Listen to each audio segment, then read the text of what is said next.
A uno le da vergüenza, ¿no? Como periodista tener que entrevistar a un hombre del medio, a un hombre del palo periodístico, que está enriqueciendo ahora otro campo como es el de, tampoco es literario, el de otra rama del periodismo, pero vamos a dejar que lo presente él. Pablo Morosi, de él se trata, de quien hemos aprendido mucho a lo largo de estas últimas décadas como periodista en el ambiente de La Plata y del país, y ahora, bueno, escribiendo libros muy, muy reconocidos. Primero te damos la bienvenida acá a este modesto estudio de FM Keops. ¿Cómo te va? ¿Qué tal, Martín? Bueno, muchas gracias por los halagos. Yo creo que sí, que lo que yo sigo haciendo es periodismo Ujú. en otro formato, Claro. con otros tiempos, Mm. pero no dejan de ser temas que están vinculados con la actualidad y con los hechos que ocurren o que ocurrieron y que en alguna oportunidad me han tocado cubrir o nos han tocado a todos los que hacemos o ejercemos esta profesión cubrir acá en La Plata, ¿no? Digamos que es otra plataforma para lo que es un periodismo de investigación bien más que desarrollado, Ujú. que te puede ofrecer más que lo que es un nuevo diario, lo que puede ser una revista, porque estuviste en un diario, sabrás justamente de qué estamos hablando, ¿no? Con este tema de, en cuanto no solamente a espacios, en cuanto a condicionamientos, este tema de investigar libremente un tema, valga la Sí, redundancia. es un poco la búsqueda, es un poco eso, digamos, ¿no? El poder quitarse el corset de lo que implican los formatos de los medios gráficos o los que le siguen, que son los portales, digamos, pero bueno, que hoy están buscando Mm. cuál es el lugar que le van a dar al periodismo, cuál es el lugar que le van a dejar al periodismo. Y me parece que los periodistas también estamos buscando cuál es nuestro lugar en este nuevo Ujú. esquema. Es una gran verdad, pero me parece que si nos metemos en eso no terminamos más. Y yo quiero hablar justamente del motivo principal por el cual venís, que es la presentación en sociedad de un libro para detallar, describir lo que ha sido un episodio en todo su contexto histórico, como las inundaciones del 2 de abril del 2013. El título Genealogía de una tragedia, que escribiste en coautoría con Pablo Romanazzi, ingeniero hidráulico muy reconocido justamente por su trayectoria en lo que es este aporte académico sobre el estudio de las inundaciones. Bueno, hasta el punto que vos y yo sabemos, y más de uno de los que nos escuchan, que ha sido brillante su aporte en los últimos años en cuanto a anticipar todo lo que se venía, ¿no? Ujú. Sí, sí, es una experiencia nueva en ese mismo camino del que estábamos hablando antes, ¿no? De encontrar otras formas para seguir haciendo periodismo. Esto de combinar las miradas, en este caso la mirada técnica Ujú. que ha desarrollado Romanazzi a lo largo de toda su trayectoria en relación al estudio de la cuestión hídrica o hidrológica de la ciudad de La Plata, Mm. combinar esa mirada con una mirada más periodística y encontrar también el respaldo o la espalda de lo técnico bien resuelto, para concentrarse por ahí en el desarrollo de las historias, con esa seguridad, ¿no? De que el dato es certero. Claro. Vos hablás de genealogía de una tragedia, y esto puede suponer que hay un gran desarrollo de contexto histórico, en el cual, si esto es así, la pregunta es, bueno, el punto de partida hasta temporal, te Ujú. diría, desde dónde han tomado ese punto de Sí, partida. yo diría que el pie de ese, o el pie que a mí me hubiera gustado para el libro es la historia detrás de la peor catástrofe hidrometeorológica en la historia de las ciudades Mm. argentinas. No ha habido en ninguna ciudad en la historia del país eh, que haya sufrido un episodio de esas características con el saldo que La Plata tuvo. Quizá se le asemeja a Santa Fe en el año 2003, pero si uno coteja los datos oficiales, Mm. se encuentra con que en Santa Fe oficialmente se aceptó la cantidad de 23 muertos. Aquí en La Plata, como todos sabemos, una causa judicial convalidó el número de 89.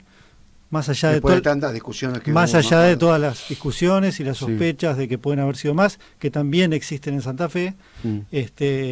y también el impacto sobre la cantidad de viviendas porcentualmente que han sido afectadas, y la pérdida de cuestiones materiales, y de cuestiones que también son materiales, pero que son irrecuperables desde el punto de vista de los recuerdos, el haber perdido el álbum de fotos de la familia, el haber Claro. perdido muebles u objetos legados que no tenían forma de repararse. Mm. En ese sentido no ha habido ninguna situación en el país, en Ujú. ciudades, Ujú. que sean de la gravedad de la que ha habido acá. Y sí, yendo a la pregunta puntualmente, nosotros nos vamos tan atrás como la misma fundación de la ciudad, digamos.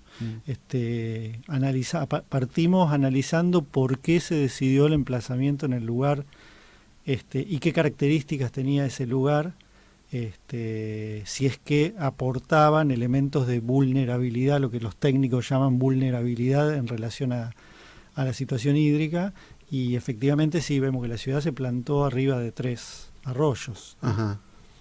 Los famosos arroyos estos que cruzan la ciudad, ¿no? Sí, sí. El Regimiento y Pérez el Pérez y el Gato. y el Gato, justamente.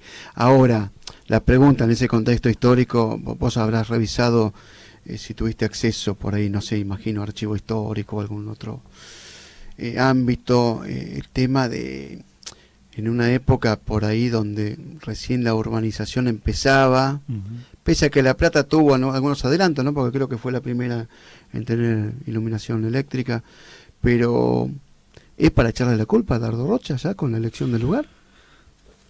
A ver, digamos, porque Dardo Rocha se podía imaginar el tema que iba a haber tanto cemento como hay ahora, tantos sí, claro, edificios. claro. Bueno, sí diseñó una ciudad que estaba dentro de un cuadrilátero, Uh-huh. digamos, y en ese cuadrilátero pasaban 3 cursos de agua.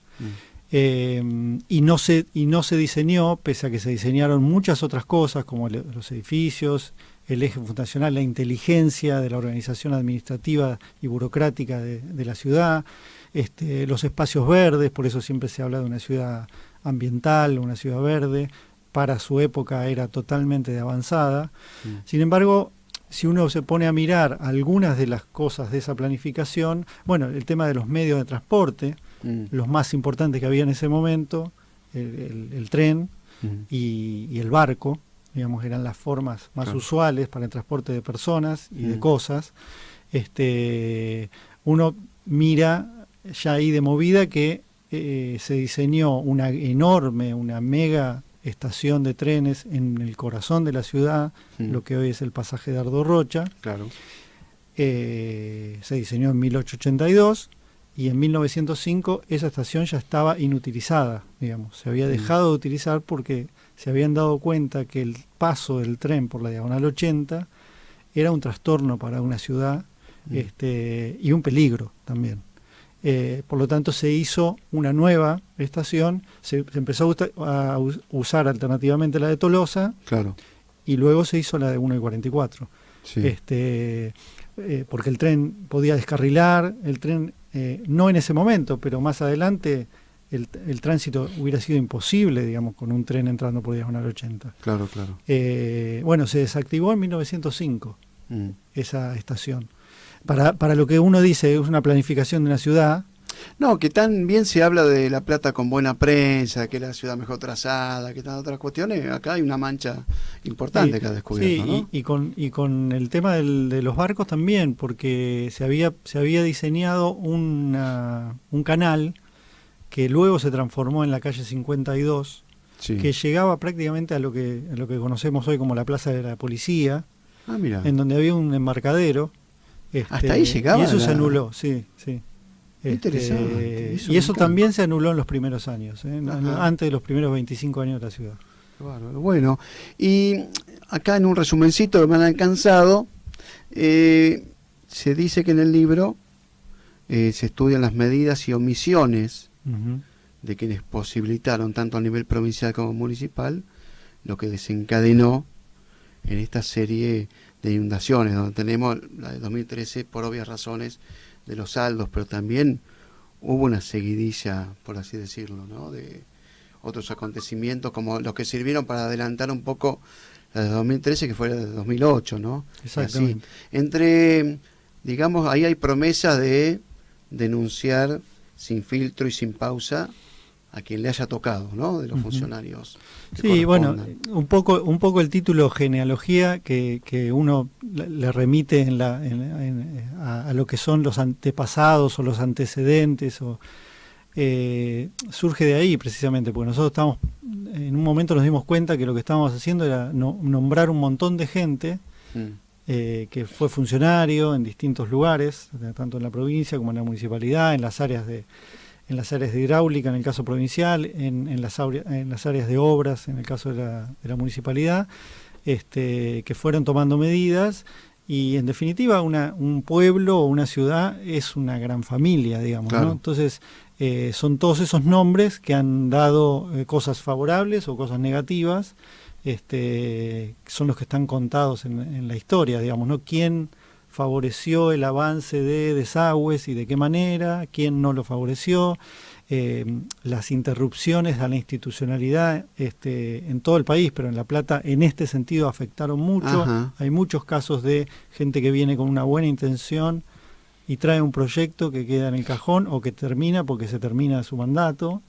Imagino, la parte hidráulica debe haber sido más que importante, pero también por ahí las intendencias con esto de desafectar zonas rurales y urbanizarlas, ¿eso influyó? Sí. Sí, vos pensás que La Plata, fuera de la planificación original, tuvo recién una sola gestión a mediados de los 60 que tuvo un plan para la ciudad de desarrollo, para definir dónde van qué cosas, para dónde hay que avanzar con determinado tipo de construcciones. Y la verdad que es mucho tiempo y pocos planes, digamos, ¿no? Porque aparte de ese plan, justamente es el caso de uno de los planes que subió con el gobierno provincial impulsado por el gobierno provincial de Allende y la intendencia que estaba en ese momento, y enseguida hay un golpe de Estado y digamos, se queda no lo pueden llevar adelante, digamos.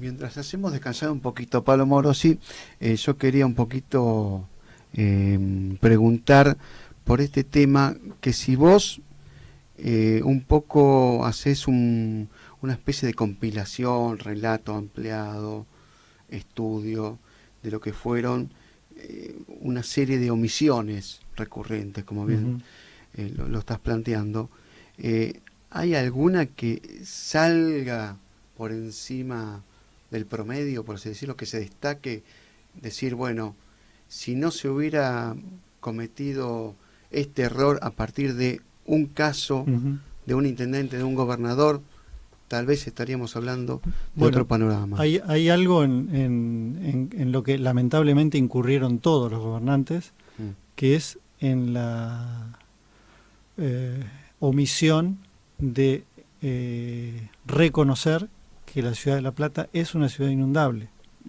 Eso es uno de los mensajes importantes del libro, digamos, ¿no? Porque creemos que si no se reconoce el problema de fondo, tampoco se resuelve el problema de fondo, digamos. Se van resolviendo pedazos, zonas, parches, y no la cuestión de fondo.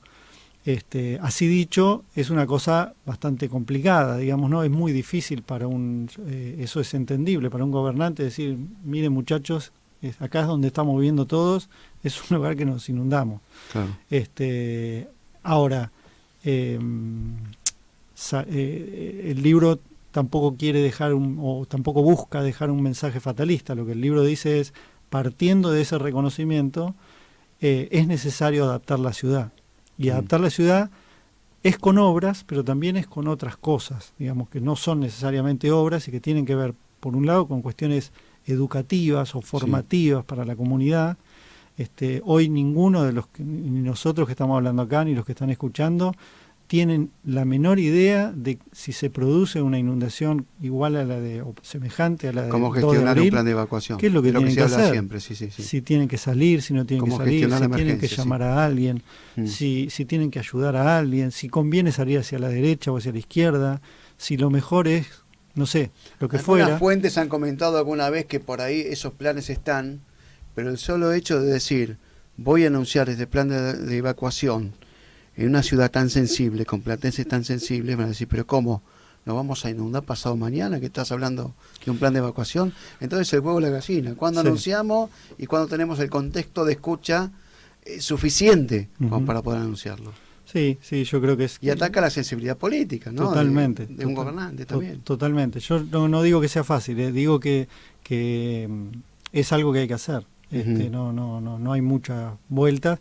Y creo que el episodio trágico del 2 de abril de 2013 nos da la oportunidad de decir, bueno, a partir de ahora reconozcamos esto y avancemos con las medidas que haya que tomar y seamos todos conscientes de cómo podemos ayudarnos, de cómo la gente misma, no solamente los gobernantes, pueden hacer cosas para mejorar la situación y adaptar la ciudad.